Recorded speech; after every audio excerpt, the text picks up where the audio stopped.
Avant des salutations à vous tous qui nous suivez de partout, c'est sans rival à partir de l'Afrique du Sud, on est à Johannesburg. Les choses vont très mal au pays, on a intérêt à s'élever, tous on a intérêt vraiment à s'élever. Un penseur a dit, si vous ne vous occupez pas de la politique, elle va pouvoir s'occuper de vous. Vous voyez, nous avons intérêt à suivre l'exemple de Zimbabwe, à peine même Mugabe et pas. Alors, je vais pouvoir recevoir un de grands leaders pour les débuts des syndicats d'Okolo. Alors, il n'habite pas avec nous ici en Afrique du Sud. Il est avant d'Akanae, en France. Alors, Toyambi na Johannesburg, Awa, Aïb Sabiso, le pourquoi il y a visite nae Awa. Alors, nous avons mon côté nana bande kwebele, oyo bazo faire partie ya mouvement ya syndicat d'Okolo babi les Congolais debout. Nous avons sous na ba combattant monsieur pe bazana biso, ba ko banako joie parole. Mais avant cela, je salue d'abord mon frère, mon invité Mavungu. Bonjour. Bonjour, sans rival. Comment nous faisons nani? Comme on a Claude Mavungu, Mbambi. Est-ce qu'on peut faire une brève présentation de Bayo vraiment aux Anani et puis Moussani aux Osala? Nasa membre fondateur ya Congolais debout et puis Nasa représentant ya Congolais debout au niveau France.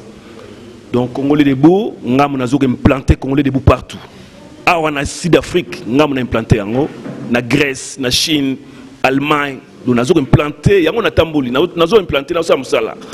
Il y a solo vraiment Claude Mavungu, cofondateur, il y a les Congolais debout. Na droite, Nangaï, Nazali Pena, Mike. Mike, bonjour. Bonjour, sans rival. Ozanani, na mouvement Oyo, Congolais debout. Les Congolais debout, c'est un mouvement citoyen. Je suis le représentant de Congolais debout en Afrique australe.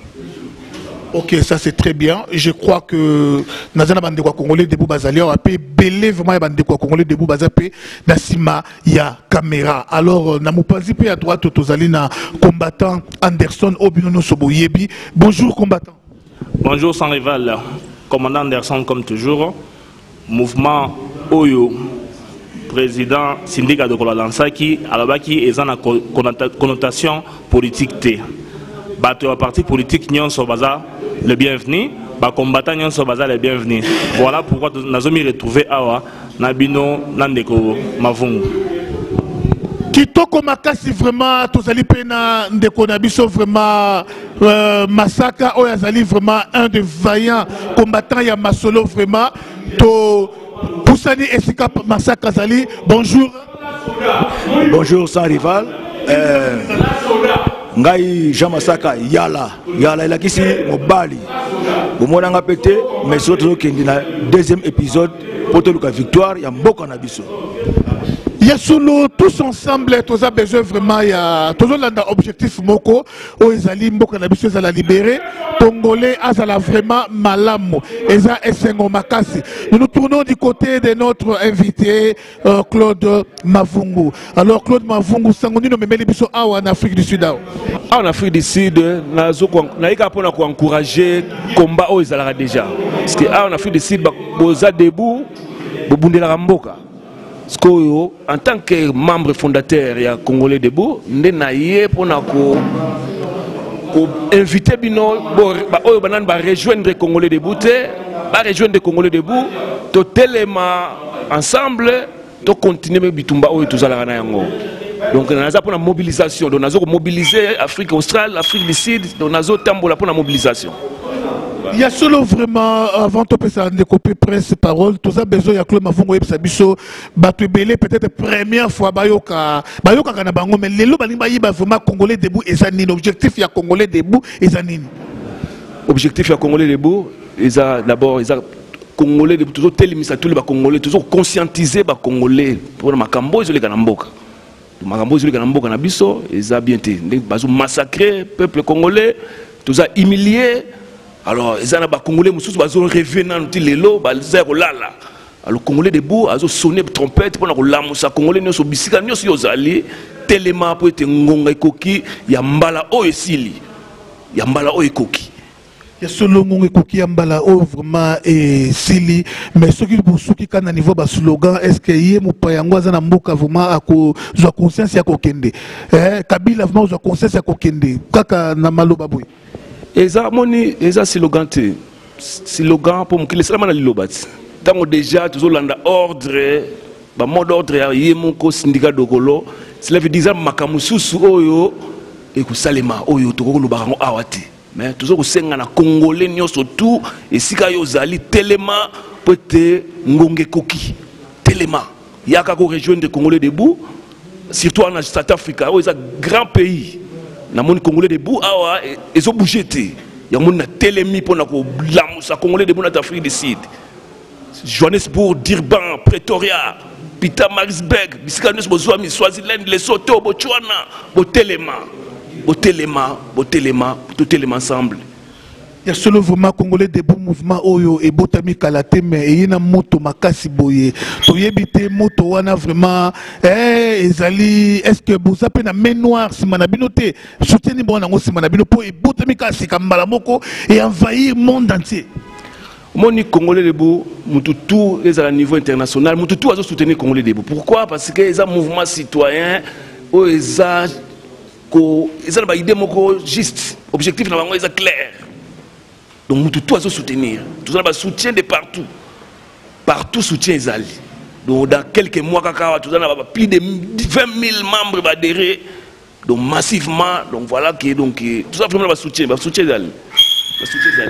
Il y a solo vraiment tout qui parle dans vaillant combattant na biso presse yebisa juste au mouvement ondeni congolais debout juste un mot à propos ya congolais debout mouvement congolais debout eza banamboka biso tozo sepela komona ndeko nyonso o azo telema pona obundela mboka ndeko nyonso o azo mona kaza congolais o azo mona que situation toza nango sikoyo eza situation mo ya mutu nyonso atelema donc tozo support mutu nyonso to moni azo kolobela makambo ya Congo au vrai sens du mot. Ndeko sindika dokolo mututo ayebie aza congolais ici kazali amona ki ke sika on afandi il faut dans lobela mboka na ngai yango ya pa telemi abige faut dans lobela mboka na bo biso ba combattant musana biso zanini ezali ko supporter mutu nyonso oyo aza na souci wana ya ko telemisa mboka tokozala derrière mutu nyonso oyo aza na posa kabili elonga na mboka na biso donc soki muninga ye ndeko na yo telemi abite yakato simba yesima machete na simba boto bunda osani o telema rôle na biso ba combattre za la tozala mutu teo to sapota mutu kinga tozo ko support mutu nyonso oyo azana souci ya Congo sanini et telema. Bien parlé. Nous tournons du côté du combattant Pécho. Juste un mot pour la rencontre le pour na mouvement oya congolais debout. Oui, pour ngai na zana esengo makasi. Kokutana nande kona biso Claude Mavungu wawa ezalaki objectif moto zaki koluka to lobby trop to gangi trop to bundi to koti pe ba prison to mona pe solution te pour Kabila Ken. Donc l'une des raisons toza awa ezali poto luka to tia force nde balobaka musapi moko sokola ke longité ni balende sokola ke longi. Donc ye biso to sangani nde to vana baninga awa toza besoin de to tia force nde basengi na congolais azala debout. De ceux qui osa kolala l'air est koyinda yo kozala na retard nde moni to moni ke to lembi to pes exemple Zimbabwe eza pays voisin batelemaki le to lo babona sur lobby to beta masolo mosusu nde pe objectif to za nango souci na biso eza ke Congo lobby to pesa ngo pe lisolo mosusu. Merci Mingsa Rival, merci pour l'andego nde to kutana elelo. Mais pour ngai na moni ke unité zana liboso congolais tout ça la ini surtout ça ini et ça la bien pour la Kabila alongwa au moni problème à liboso to kena nous pour nga ba parti politique nanté Congo est comme force ya biso mokonde peuple liboso to telemela likambo oyo mais bango tout oyo azana boule oyo akoya o makambo ba mikanda nanga kuna omona ngo eza na clarté soki syndicat dokolo aye na objectif ne mususu oya ko simba soka lobike ya simba lichette soka simba mbeli e kozala bien po Kabila a rebelle azoy pouvoir na minduki pona ko longolela ba papier e kozwa biso sous temps ti to commencer na ba 2032 combien à Ozalakaka. Bon, merci Ndeko, au moni to assister ndeko bengisa biso tuye to assister ndengo yaki oza Afrique du Sud. Au moni kutuna président Mike alongoti Cape ayeti awa il faut mona ka ke souci na biso to longolande Kabila. Initende to zala nango. Oyo ayambi biso nyoso na mabele awa babengi Mike Kalomba parce que ndeko na biso invité à outi musika yazaka na France mais mutu oyo ayambi biso vraiment yeyo Mike Kalomba juste un mot pour le mouvement oyo yozo kamba na Afrique australe. Merci Son Eval pour la parole. Pesanga Mwatango parce qu'il fallait comprendre c'est quoi les Congolais debout et pourquoi nous sommes les Congolais debout. Et quelle est la raison d'être de ce mouvement citoyen? Et Ninezo Sala que les Congolais debout est à la différent d'autres mouvements citoyens. Les Congolais debout est allé likanisi et outil na syndicat d'Okolo. Likanisi wana et outil comment? Il y a les abbés, basala qui une déclaration baloba qui le pays va mal. Il faut que le peuple se prenne en charge. En tant que compatriote congolais unis par les sangs, et Sikaya Zalaki, ça lui a tiqué. Il a pris conscience et puis il a décidé, non, les Congolais debout. Lorsque nous parlons de Congolais debout, nous devons nous souvenir qu'au Congo, il y a au moins 474 partis politiques. Les 474 partis politiques, plus la majorité présidentielle, c'est ce qui fait la classe politique congolaise. Selon nos analyses, depuis l'indépendance jusqu'à ce jour, cette classe politique congolaise a trahi le peuple congolais jusqu'à ce moment où Mboka est commis à état de délabrement total. Nous avons les mouvements citoyens tels que le Filimbi, nous avons les mouvements citoyens comme Il est temps, Lucha et autres. Nini et Zosalas que les Congolais debout est à la différence d'autres mouvements citoyens. Lorsque nous parlons des Congolais debout, c'est-à-dire qu'en face de nous, il y a la liberté, en face de nous, il y a l'identité citoyenne, en face de nous, il y a la dignité, et puis en face de nous, il y a l'avenir de tout un peuple, de notre nation. J'ai toujours dit que Bitumba Obisoto Koti son rival, Batuba Kufa modèle Nyonso. Et toutes ces âmes qui ont succombé sous l'épée d'Hippolyte Kanambe, ils ne trouveront pas la paix dès lors que nous qui nous sommes décidés que de battre les Congos aux unes à nos victoires. Les Congolais debout est là pour la sensibilisation. Les Congolais debout est venu pour l'éveil patriotique. Les Congolais debout est venu pour que les Congolais se prennent en charge. Qu'est-ce que nous voulons dire par cela? Il y a la dignité.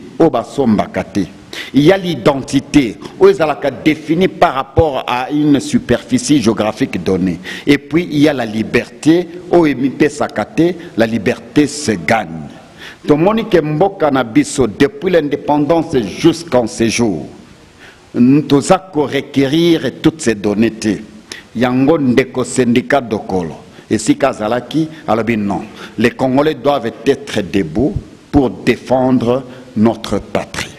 Lorsque nous parlons des syndicats d'Okolo, je vous en prie, na lingite ke ba Congolais balanda camarade de syndicat parce qu'il a de l'argent, parce qu'il appartient dans la famille de Eduardo Santos, il a fait sa part en tant qu'un patriote. Il a fait sa part en tant qu'un patriote. Il y a un adage qui dit, un peuple qui garde le silence devant la destruction, devant la dictature, il est complice de son propre malheur.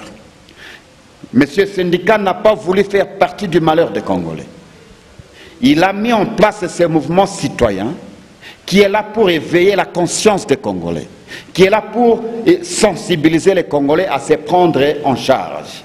Toboy lobby kuna, tochaye misapi, que nos syndicats, que nos Angola, à Kosala boye. L'essentiel n'est pas ce qu'on a fait de l'homme, mais plutôt ce qu'il a fait de ce qu'on a fait de lui. Il y a une part, il y a responsabilité citoyenne. Et toi, mon frère, quelle est ta part? le 31 décembre 2017, Kabila et compagnie ne seront plus reconnus comme dirigeants en Congo. Congolais debout. Prenons-nous en charge la patrie ou la mort. La patrie ou la mort, a dit Mike Kalomba. Oui, nous tournons du côté du commandant Anderson. Juste un mot pour Namakambuka Yambuka. Avant tout, il n'y a pas une invitée Nabiso. Merci beaucoup, sans rival. En fait, le problème en Mboka Nabiso, c'est basé na l'analyse na niveau à la police na armée. Les policiers Nabiso, les militaires Nabiso, na basi ou bazara mibali. Mouvement et salam na forme nyonso. Batu ba revendiquer na forme nyonso. Bango baza roye baté que non, ba jira que bazali on pour protéger population. Mais bango par contre, bazali ko s'allier derrière individu moko boye pour la population congolaise. Ba soda ba ndeko na biso ba soda bola muka. Binonde bozali ko empêcher population et kimisa Kabila. Ceux qui bossent tembe, bo pesa biso chance, bo tika la biso 2 jours ya revendication, bo tala ceux qui population na biso et ko renverser Kabila te. Boza ko comprendre que non, bozali ridiculiser pour la nine. Moi si ya soda za rasuna valeur te, bozo vanda bino bataillon mobimba, boza na kataka deji papa soda ya boto la bino minduki. Mais so bazu pour que nous bombardons konayo, basu apesho munduki ki o que nous bombardons konayo, bokebi ubane bombardons konayo. Est-ce que bozo comprendre que non, vous allez rendre mauvaise tâche na population na bino moko o vous allez censé protéger. Yango na ba toujours problème na biso allez ko résider na niveau de la police na armée. Ceux qui boboyi ko soutenir biso na marche na biso, bo vanda boza la naître, botale la biso moto ndongala na Kabila tito ko bengana ye. Vraiment, merci beaucoup, Papa Massacre. Juste un mot, toujours tout le monde qui est libéré. Contribution. Bon, on a une contribution à Gezali. Il y a Liboso, Nakoloba, pour le président Nabiso, syndicat de Kolo. On a ce message que Banga et Loko Mokote. Tout ça, c'est Manayo, tout ça, c'est Bunda Punayo. Yo, ça, c'est Moïse. Biso, Osana, population à Congo. Le peuple congolais bazande ba garde corps na yo yoko bange loko mote kende se liboso biso ko soutenir yo ono yoko lo bato ko sala yango on eza message ya liboso ya mibale naza ko le peuple congolais mboka eza mboka na biso loso na mboka msusu te o ba ko ba keto kende ba pesi so ba bele kuna to na Congo msusu eza ka mboka moko to zonga sima to kende na mboka to bunda pona mboka wana mutu nyonso abima libanda ko banga eloko moko te bunda pona mboko na yo ya mibale to ya misato nazo bela ba soda na ba police ndenge ndoko na ngai Anderson na lobby soda na ebite soki zaka ba soda oyo biso to botamaka to yebaka na Kisasa to ko wapo na ekolo oyo ba koma oyo bino komi ko wapo na Kabila eza ko na ekolo te boko pesa ba image yo police zo tinda ba to bimate pona mboka mais yo za congolais te yo oza bololé na ebite on na pesa ki message wana toko LCD, Congolais debout est égal à victoire. Tokozwa victoire na mboka. Tokolembate. Merci.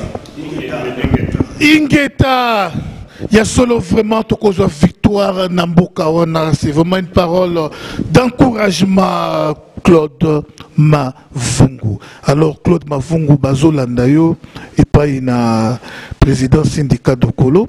Message nini oyo koki kopesa na moment oyo message nini ozo pesa pe na peuple congolais par rapport ya mutu oyo aboyi na ye kokende anganzami na ye na nko ndenge bino bosala ba émission bobosa pe ba rencontre na bino ba réunion ye pas osala ba réunion ye azosala ba réunion atikala libela na libela. Alors juste un message à Kabila qui t'écoute, au président syndicat de Kolo et puis na peuple congolais bande ko ba pesa message na ba policier na ba soda. Nous avons un message na président syndicat. Nous avons confirmé que le peuple congolais est en Simanayo. Car nous avons dit que nous avons Kobangi Lokote. Mobutu Alobaki Oikoya Eya. Kobangi Lokote, tous les mouvements citoyens, oui d'accord, mais Batouana et Osenga, il faut pousser Bango par la force. Syndicat de Kolo, mes respects. Les mouvements citoyens, mais il faut appliquer force pour battre le bakende. Peuple congolais, baza simanayo. Donc nous avons confirmé que le peuple congolais, bazali simanayo. Si ba lembi ba discours, balembi ba théorie somo lelo ngana longo France na confronter na South Africa, cela veut dire trop c'est trop. Syndicat Dokolo fait quelque chose. Peuple congolais aza kolela aza na posa osala quelque chose pour être makambo changer na mboka. Joseph Kabila Mobutu aumela ki wana lelo aza lisuti yebela tukoloba mingi te me yebela lingala oyoka kati yebela South Africa na sepeli na mon pena ki together pene koti bon moko to telema pour na to changer makambo na mboka. Voilà wana azaki nango pona lelo. Mike Kalombe, est-ce que vous pouvez convaincre vraiment que le peuple a faire confiance à LCD, mouvement ou syndicat de coloquer, le bako décevoir tes lobby, parce que vous savez, Moutalimbaka Mbongo, Namoko, Namokilo Azati, tu peux être milliardaire, mais Olimbaka Mbongo, t'es pour ça les mêmes Kangiba business nayo, au Vanyo Nandako, syndicat de Kololelo, Kabila Bengisi, a PC millions, lobby bino bolo, baba nommé bino premier ministre, syndicat de Kolo premier ministre, les lots Tibala Kobobo Yabama. Bruno Tibala yona kobi kobo ya ba Villebord o ya ba ndeko loba liboso mais lelo Bruno Tibala komo boyango lobby pe au mona bo syndicat de kolopé a désorienté bino. Sans rival, est-ce que tu connais ce que nous parlons de la charte des valeurs? La question est yanga, la réponse est ayo. Mituna yayo biano nabiso. Charte des valeurs et les Congolais debout, nous sommes assis sur les valeurs intrinsèques. C'est-à-dire que nous défendons l'identité citoyenne des Congolais, nous défendons la liberté, et puis nous défendons notre authenticité, ainsi que des valeurs intrinsèques. Si ça ne dépendait que de Mbongo, syndicat Dokolo ne pouvait pas s'engager dans la chose du Congo, parce qu'il a sa liberté, il a son respect, il a son mouvement, il est respecté dans ce domaine. Mais en tant que compatriote, il faut savoir qu'il y a vanité de vanité. Nous avons 184 pays au monde, sans rival. Est-ce que Nzamba Zazoba, que Yobota Mana Congo, que Ngana Bota Mana Congo? Permettez-moi que je vais parler au nom d'un pays de 2 345 000 km² de superficie, un héritage de nos ancêtres, un don béni de Dieu.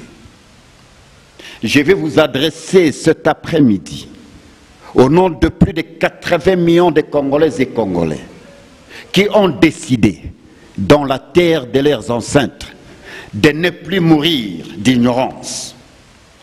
Le peuple congolais a décidé de ne plus mourir de l'injustice. Nous avons décidé de ne plus mourir de la dictature. Permettez que je passe ce message au nom de cette femme artisane, des enfants soldats, des femmes veuves et orphelins. Je vais parler au nom des artistes musiciens, des poètes, de ces cordonniers. Je vais parler au nom de ces policiers et militaires, au nom de la masse congolaise. Si ça ne dépendait que de la richesse, syndicat Dokolo ne pouvait même pas oser sa voix. Beaucoup de Congolais iront dans l'affaire. Et zate po zwaki mwasi amutu. Et zate po salaki lisumu songolo pakara. Et zate parce que salaki, c'est parce que nous avons manqué d'accomplir notre devoir civique. Le Congo ne serait pas Congo sans toi et moi, sans toi Anderson, sans toi Mavungu, de plus loin de la France, sans toi Pécho, sans toi, sans rival. Nous avons une responsabilité envers notre patrie. Les femmes violées à l'Est, plus de 87 fosses communes au Kassai. Nous avons la fosse commune de Maluku, au nom d'Armatungulu, Gabi, au nom de tous ceux-là qui ont versé leur sang au nom de la patrie. Leurs âmes ne seront jamais à paix si cette lutte que nous avons choisi de mener et atteindre l'objectivité. Notre lutte étant noble et sacrée, je suis convaincu qu'ensemble, nous vaincrons. Ah oui, vraiment, ensemble, nous vaincrons, nous nous approchons petit à petit à la fin de notre tronche. Il nous reste seulement moins de 10 minutes. Nous festine bébé louange.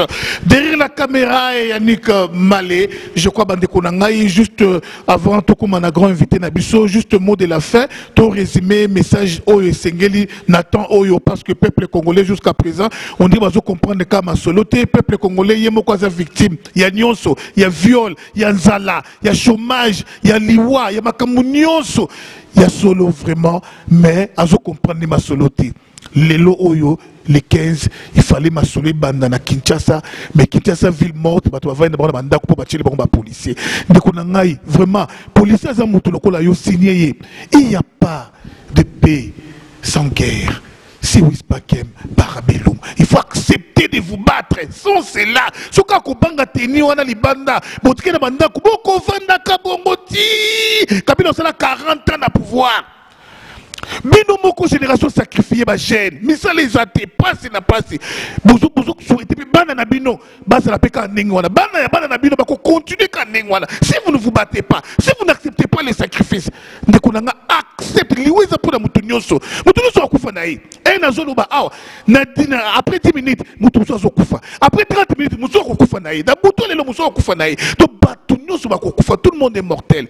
Sacrifiez-vous pour l'intérêt du Congo. Alors, vraiment, avant tout qu'il ait invité Nabiso, juste un mot de la fin, et pas une Sokoro, dès qu'on a Biso combattant, Tokei, et pas Pécho, Prince Simato Ozonga. Merci Mixa Rival. Neka na loba ina ibandeli ke unité zala syndicat Dokolo asanga pena batu o baninga o biso tout so bunda ponani.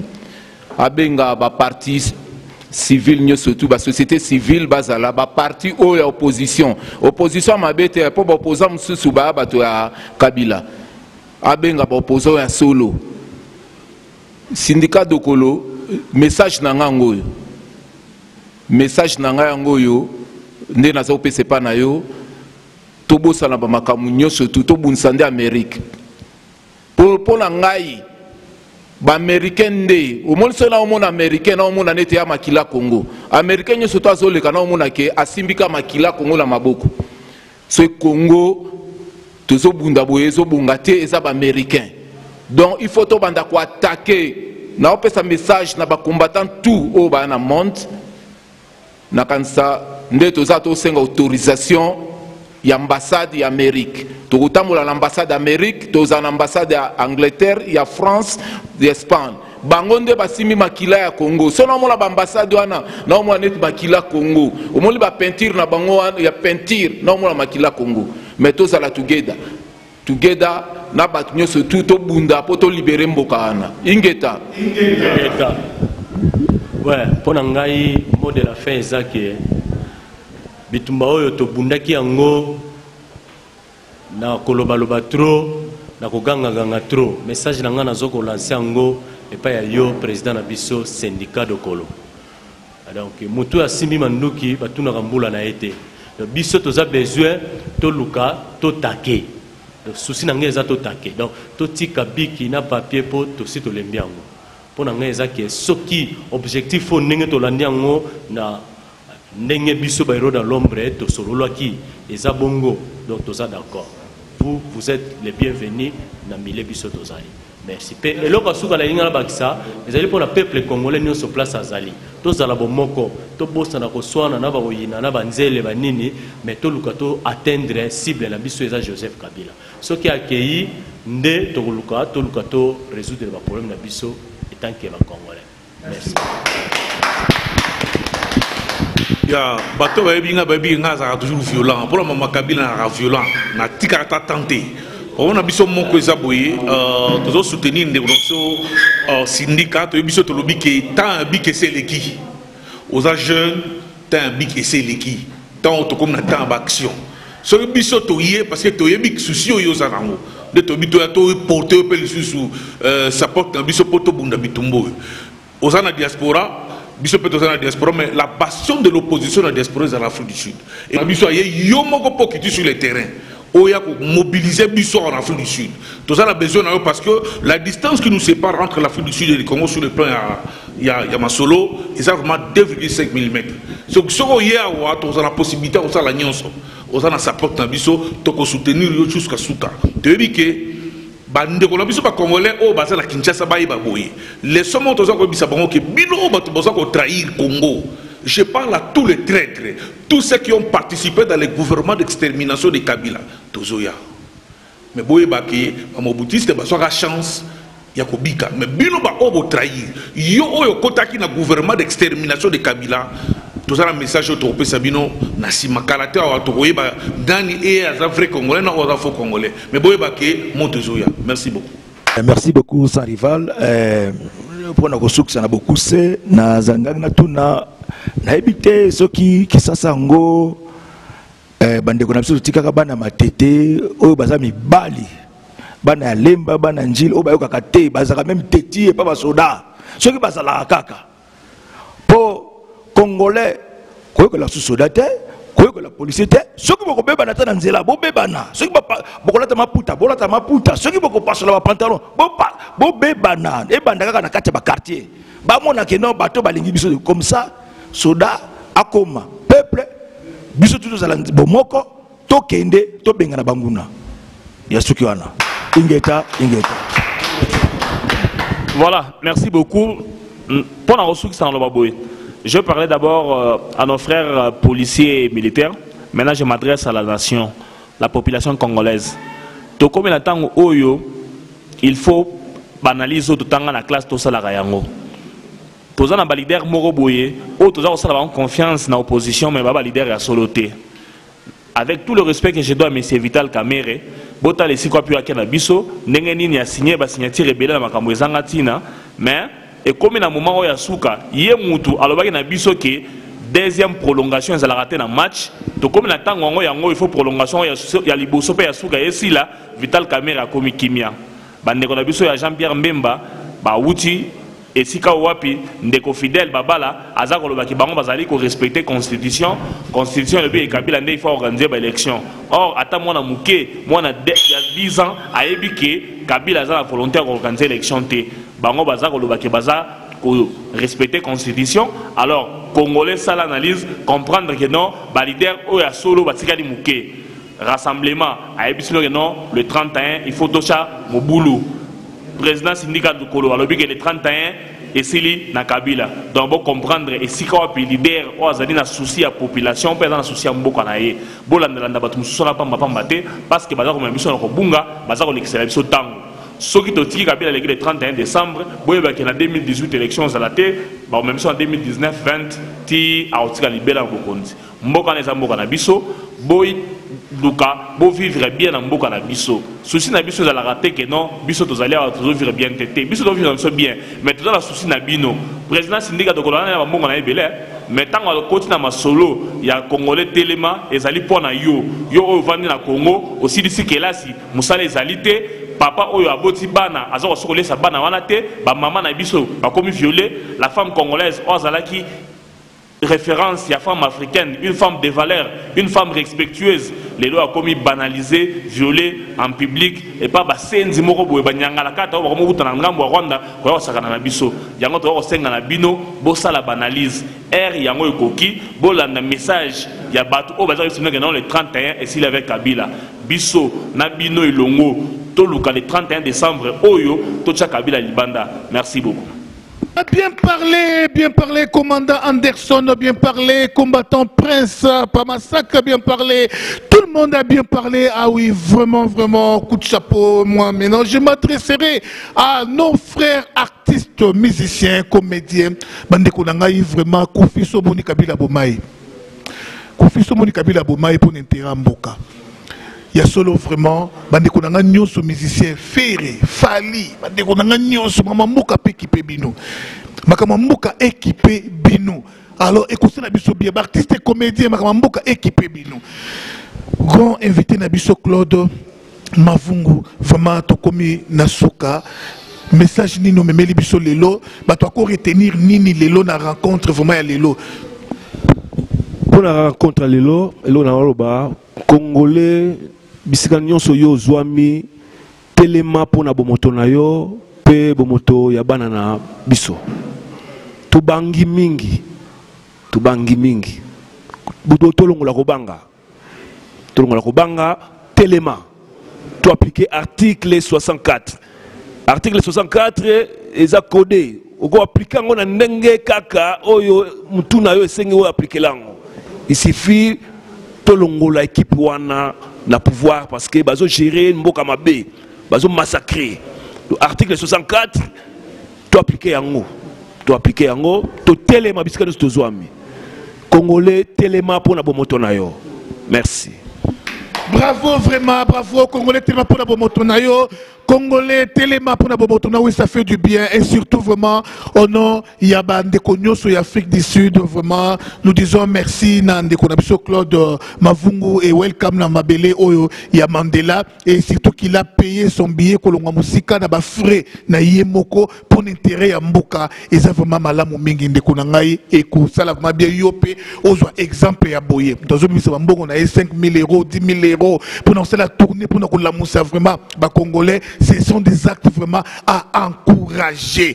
Tout cela peut qu'on a vu ce combattant et belé vraiment, beau déplacer à Capé, beau yapé, beau l'amboucou, tu l'as pu demander qu'on combattant à Djobou, tout le monde a cabinoté. Au général Ngando, à Afrique du Sud, combattant à Afrique du Sud, tel boye, bah comme Kimi Boké, tu vois Yambo, Kolomwa Kunatiko, ya, écoutez, bah combattant à Djobou, bah Eso, bah Janou, tous ces combattants, boye, bah écoutez, demander qu'on a binoté à Afrique du Sud, bah combattant à Afrique du Sud, vous savez, réunion pour combien ça a moko, Otobundaka, mais vous savez, là, Yangote, et c'est là, moi, passé.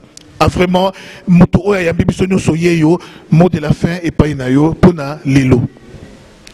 Son rival, l'homme n'est pas digne de vivre s'il n'y a pas une cause noble qu'il est censé mourir pour. La cause la plus... Congolais balinga ba français milaïté, yo linga ba français milaïté trop. Congolais linga faut la clair, na linga la moko zo comprendre facile. Ba français ba liaou et même biso tilelo, ba français ba milaïté chiko to comme na temps ma raconter bon makabila. Donc Congolais comprendre facilement. Et alors na lingi ko lo ba ezali ete moto azali na tina ya ko vivre te. Soko zali na eloko yo ndimi ko kufela te. Na kosepela te ke Kongola kufa na sida, akufa na accident, akufa na maladie songolo pakala, lobito kobosa naye. Mais la cause la plus noble et sacrée, otokuiko kufela, ezali kamba mabele. Dans la Bible, il y a 66 livres. Et tous les grands noms otoebi na Bible, toebi bango pona likamba mabele. Le 31 décembre 2017. C'est le rendez-vous du peuple congolais avec son destin. Les Congolais debout. Battons-nous pour notre patrie. Mon message s'étale à toute la diaspora congolaise et plus de 12 millions de Congolaises et Congolais, ainsi qu'à la masse congolaise au pays. La diaspora congolaise, c'est la 12e province du pays. Tolobi que les 31, nous allons nous en finir avec Kabila. Na Congo, on a 80 millions d'habitants. Nous avons 350 000 arsenal militaires. C'est au saliba calcul. C'est-à-dire que 270 000 Congolais vont s'occuper d'un soldat. Nini tozali ko banga, Congola linginde vi mingi. On est aussi au Botami, le seul rendez-vous est Tikalibiso Zande Liwa. Ndima okufa lokola un soldat dans le champ de bataille. Lorsque tu okufa dans le champ de bataille, bakobosa nakabisote. Nous allons exister dans l'âme de la nation. Diaspora congolaise est partout où nous sommes. Totelema, tobundele lamboka pona bomoto na biso. Peuple congolais bipa bis bozali. Na Angola balobi boma congolais tikanyoka. Na Brazzaville lolenge moko. Na Afrique du Sud babengi biso bakorekwere.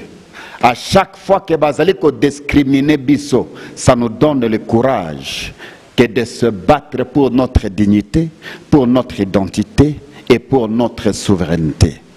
Très chers Congolais, Posakuto ya kolela. Nous sommes en face d'une armée d'occupation. Ndekonangar Anderson alobaki masolo ya ba policier na ba militaire. Au Congo toyebi que nous sommes avec une occupation. Occupation rwandaise, occupation burundaise, occupation ougandaise. Et j'ai un message au peuple congolais. Peu importe le nombre de mercenaires que Kanambe peut investir au Congo. Dès lors que Bakoleka, le plus de 80 millions de Congolais et Congolaises, la victoire est la nôtre. Prenons conscience. Mboka wana nde bakunda mikolo ya bakoko na biso. Mboka nde bakunda ba papa na bino. Mboka nde tokunda ba mama na biso, bana na biso. Toza un espace mosusu te nzamba pesa biso à part le Congo. La trompette de Jéricho a sonné. La dictature doit tomber. L'impunité doit tomber. Peuple congolais, telema pona bomoto nayo. Diaspora, telema pona bomoto nayo. Cette fois-ci ou jamais, et le Congo serait sauvé. Vraiment, merci, vraiment, merci, merci, merci. C'est par là qu'on va mettre un point final à notre tronche. Marcel Ngoyi, Motema Madoka, Lusso, Komenamboko, Dallas Media, Medina, na Orlando, Zolanda, Bisso, vraiment, Nakosenga, Naba, leader de nos pays diaspora, beaucoup tanapé, ça l'a bien à Réunion. Thierry Bachala, en Afrique du Sud, Syndicat Dokolo, Fanfan Longa, na Londres, Georges Lula, ba leader Nyonso, Moïse Katumbi, tous les leaders de la diaspora, beaucoup tanapé en conclave pour l'intérêt Yamboka Nabiso. Merci d'avoir invité Nanga Nyonso, vraiment. Merci Nabino Nyonso. En tout cas, vraiment, merci beaucoup Nabino Nyonso, papa, ma soeur, Nabito Lilobasuka, sur les Ali Mwambote. Et là, on a Loba Souka, on peut au revoir, et Zali que le 31 décembre, Congolais, mon côté, à obéir la loi à Kabila. Dans la voie à Kabila, Congolais, mon côté, à obéir. Congolais, nyonso, aux à l'autorité, aux à la gouvernement, voie à Kabila, Abou, bien, Abou, puis le 31, maintenant, le lobby, c'est la caca lobby. Merci, Yannick Malé, derrière la caméra. Ingeta,